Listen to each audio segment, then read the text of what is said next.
Okay, so you guys are going to be working on 5.5a. Here's the first model that we're going to create. This is actually part of a button maker, which looks something like this. Slide in the front and back, pull down the lever, and you have a button. So I'm going to start by creating a new project folder. So remember, that's up here under projects. I'm going to make a new single user project. I will call this project button maker. I will navigate to you would navigate to your documents. I'm going to put this in my Dropbox, IED, and we'll go ahead and plop in a new folder. This is going in Unit 5. Make a new folder. Call this folder Button Maker. And that's where I want the project to go. Okay, and finish. And we'll make sure the button maker is selected. Done. Okay, so let's start a new part. This is going to involve the revolution tool. So in order to create this, basically we're going to follow this sketch outline and then revolve this piece over that dotted construction line.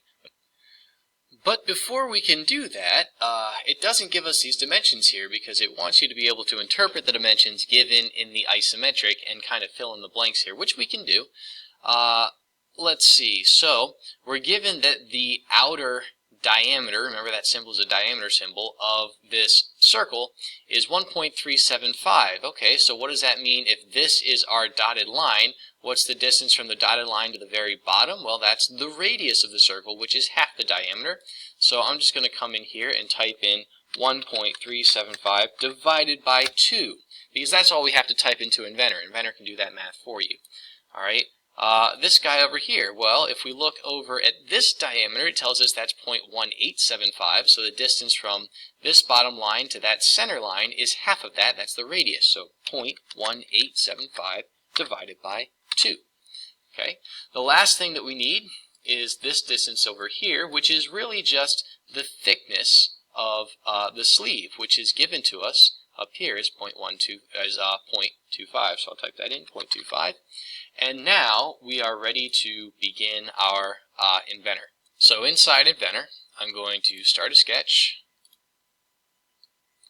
I will draw out our 4.469 line.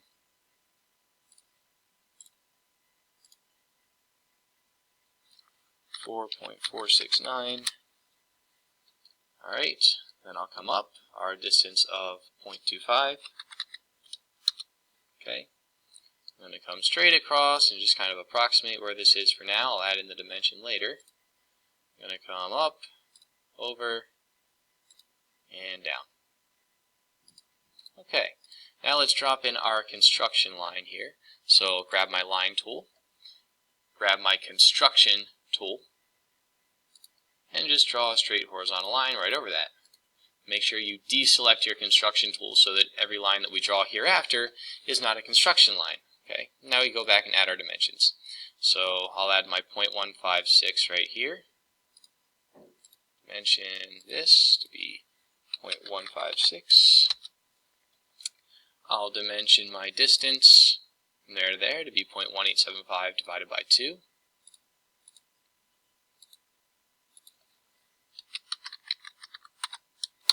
Which Inventor tells me is 0.094, and then finally the distance from the bottom of this to the construction line, which is meant to be 1.375 divided by 2.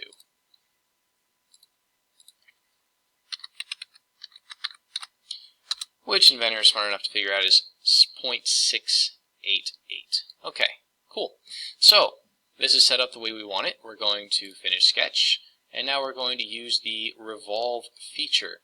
So that's up here under your 3D model tab. We have extrude. Here's revolve. So I'm going to select revolve. There's two things to click. You have profile, which is what geometry would I like to revolve, and then you have axis, which is the axis of revolution. What line am I revolving this around? So I'm going to select profile. This guy's already selected for me because that's the only closed sketch I have. I'll select axis and click on my line, and then I will click OK. Alright, so this is essentially done what do I have left to do? Well, if we go back and look at this guy, we're also told that we have a radius 0.25, okay? What do you think that is? Well, that's our fillet, right? Those corners are rounded, so I'm going to go in and apply a fillet to these edges. I could have done that prior to extruding this, or revolving it rather, but I'll go ahead and add it now. So fillet 0.25. Fillet 0.25, and then I'll just click on that corner and this corner. And that's good. Okay, so we now have our handle sleeve for the button maker. Go ahead and save that and drop it in your button maker folder.